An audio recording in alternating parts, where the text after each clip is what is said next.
So I'm just leaving the Nullarbor Roadhouse where I stayed last night, and like I discovered yesterday, I've got a chain issue which I should just have a look at with the weight on the bike.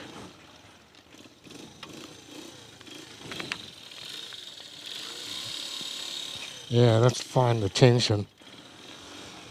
So I have this chain issue which is worrying. I'm sure it's going to get me to Ceduna, but it definitely won't get me much past that.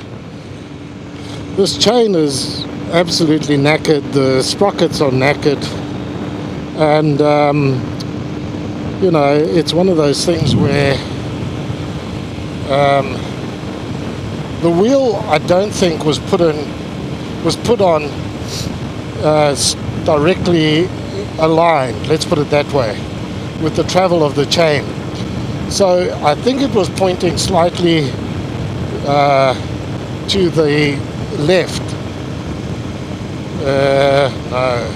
No, it would have been to the right. That's right, slightly to the right,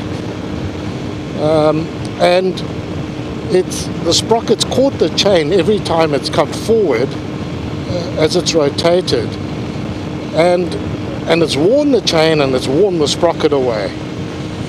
And I don't know what the front sprocket looks like. I don't think the front sprocket should be as bad, simply because you got the whole length of the chain before that wheel issue, for that wheel issue to sort itself out. Anyway, that aside, I have ordered a new chain and sprocket from Lambda in Brisbane, and he's express mailing it to me at Ceduna, which means I've got to hang around in Ceduna for a few days while that arrives. I'm not going to ride this bike on the open road beyond Ceduna until I've sorted this out. It's one thing to have a worn sprocket, and have a chain slip on the sprocket. But it's another thing to have a chain snap on you. And that's a potential with this chain. If I try and ride it, any further beyond Ceduna, I'm hoping it gets me to Ceduna, to be honest with you, which is like, I don't know, 300 and something kilometers, 340. By the way, my sat-nav has carked it again. Did nothing to it, did nothing with it. I simply took it off the bike last night, put it back on this morning, keyed in the destination. Nah, it just won't do it. What a useless piece of equipment this has turned out to be. I'm sorry.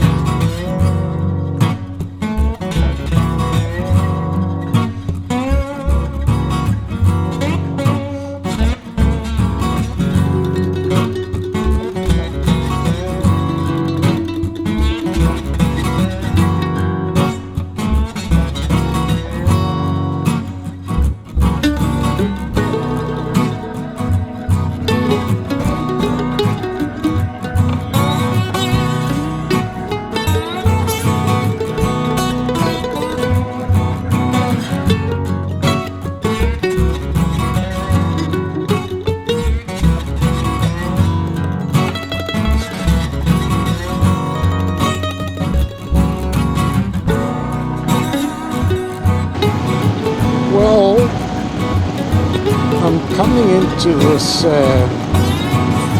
don't know if it's a town or if it's just a roadhouse. There's a couple of silos up over there, so obviously some sort of agricultural centre of some sort. And I forget its name right now, but its claim to fame is that it has, well, somewhere around here, is Australia's biggest windmill.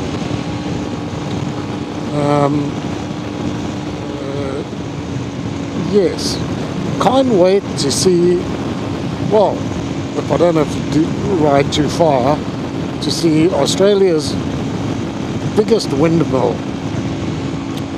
Wait for it. Alright, well, here I am in Penang at the Penang Windmills Museum. And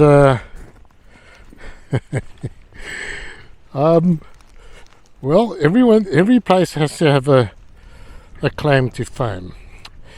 And yes, so here it is, and there's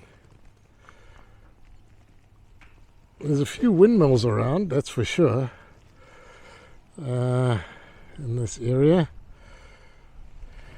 this little zone here. And look, this one over here is reportedly, let's try and get that in, I think that's in now, is reportedly Australia's biggest windmill. And I'll get some stats on it now. It's pretty big, that's for sure. So let's have a look. Comet Windmill. His name is Bruce. Okay. So it's 10 meters across. Wow.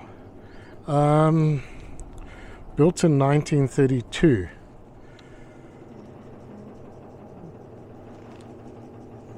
This one up here looks interesting. It's got different kinds of blades. So that's interesting. And that one in front of me now is also a pretty big size, the one at the back. So yeah, Penang. Pop along to Penang, to the Windmill Museum, to see Australia's largest windmill. You won't be disappointed. Recording. But the morale of the party itself, even the humblest party member, is expected to be competent, industrious, and even intelligent. I'm not sure whether that... So I've just been past coming this way by a Ural outfit that is exactly the same color as Keith's, and there was a dude on it, and in the sidecar was looked like a lady in there, and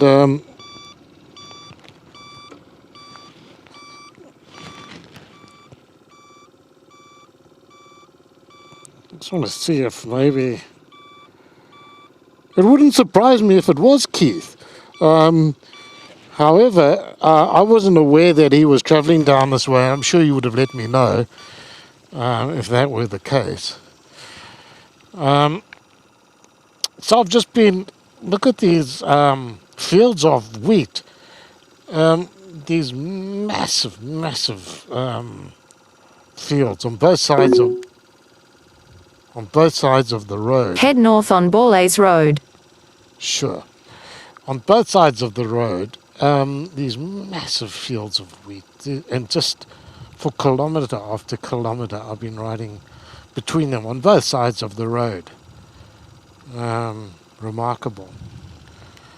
So this is obviously one that's been prepared for sowing and all of that. Huge areas planted out like this. I remember when I remember when I was riding on our trip to Mongolia, riding through sort of southern Siberia, from the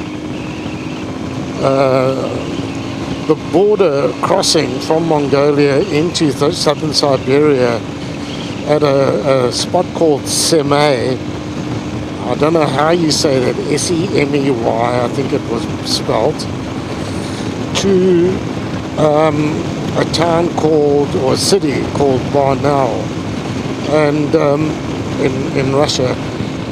And it was the first time in my experience of Russia, having ridden across from Latvia to Moscow, and then from Moscow southeast to Kazakhstan, and all the way across Kazakhstan, where, you know, the Great Russian Steppes and all that kind of stuff, where you'd expect to have seen the collectivism of communism evident. That didn't happen until we were on the stretch in southern Siberia, where we rode past these massive wheat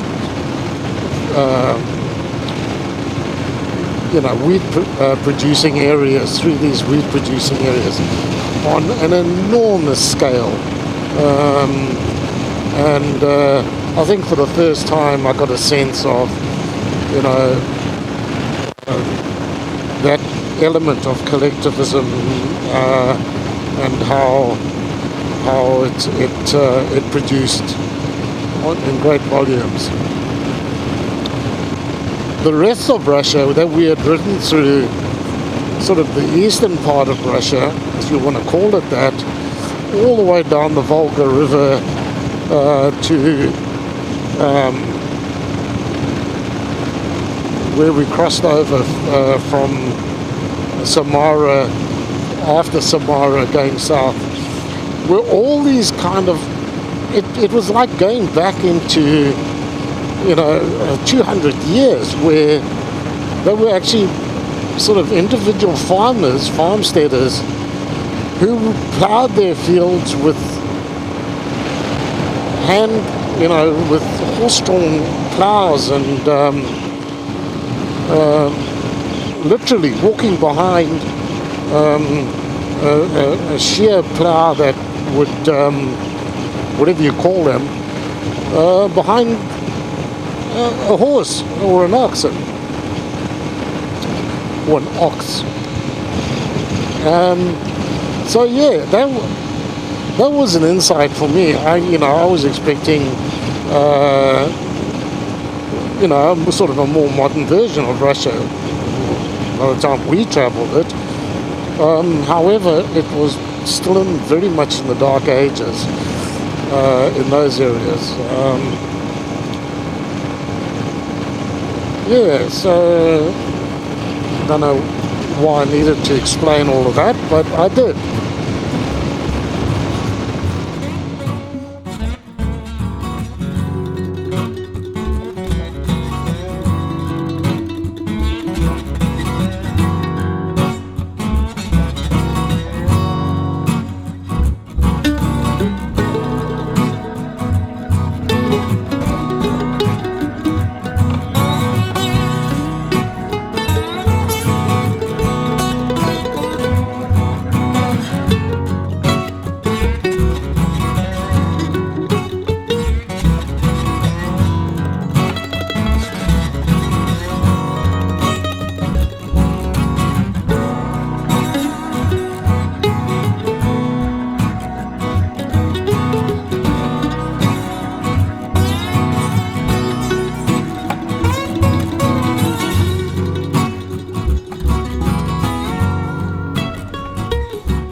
Alright, so what I've done, because this wheel is such a mission to take off, well, not to take off, but to put back on again, because you've got spacers on this side, you've got a drum brake, you've got the cush drives on the other side, spacers there, and you've got to get the axle through, and everything's got to line up.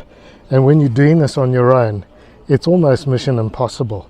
So what I've done is I've put a cable tie through the spokes, around the drum brake, and around the spokes on the other side here. And that's just to, when I take the wheel off, it's going to hold everything in place there, except this spacer on the outside. And I think that's doable for me. But at least the inside of it is going to be secure up against the spacers and bearings inside there. And I'm not going to have to struggle too much with that. So that's the game plan on this side. When I've put the sprocket on the other side and got all the spacers and the push drives lined up, I'll cable tie that side on as well, just to help me get the wheel back on to the axle. So that's the game plan. Okay, well, I hope this is obvious as to what's happened to the inside of this old sprocket compared to the new one. If you look from the top, you can see how it's worn on what is the left hand side facing the camera, and these are shark's tooth sprocket.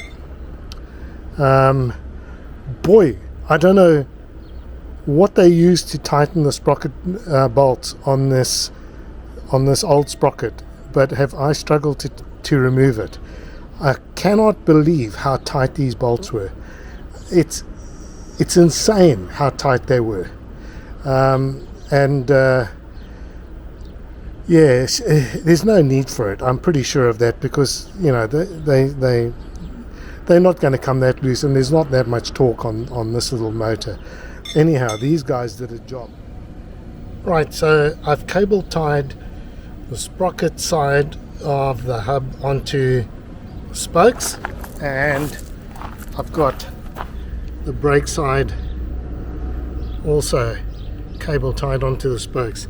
So that gives me a third pair of hands, which I think is going to make this job a whole lot easier. So I might put this on time lapse and see if I can focus it on this and get this job done.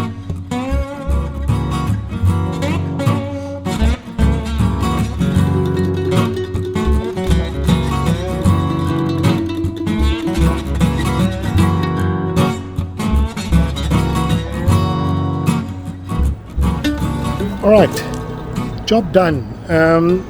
So I have a new chain and sprocket. I had to take one link out of that chain just to get it so that I can tension it properly. And so let's hope this is the last of the challenges along the way. I've had enough now. Challenges, not of the ride. So hopefully, look, I probably got to have the rear tire looks like it might need to be swapped out, maybe with a front tire at some point, and that's not a job that I'm going to do. I'm going to give it to someone else to do, but I think that's probably the only other thing I need to do before I get back to Sydney. So there you go, folks, all done. Recording.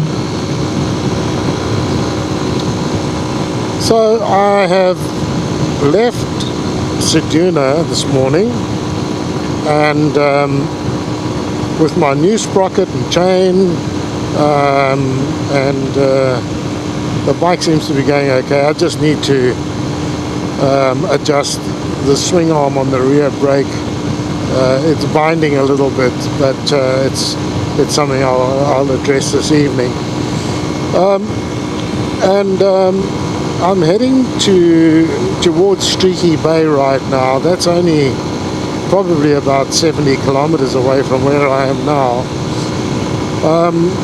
If it looks like it's worth staying there, I might, or I might press on further. Port Lincoln is about 350 kilometers away, so that's quite a ride ahead of me, given that it's It's 9:45 in the morning right now. So, yeah, I don't quite know where I'll end up. My general plan was just to do a short ride today, check the bike out and everything, to Streaky Bay, stay over there, and then do Port Lincoln tomorrow. And then I start heading back up on the east side of the Eyre Peninsula towards Port Augusta. Now, I'm going to, I think, give Port Augusta a miss. One, because I've been there before, and two, because it's not a terribly inspiring place.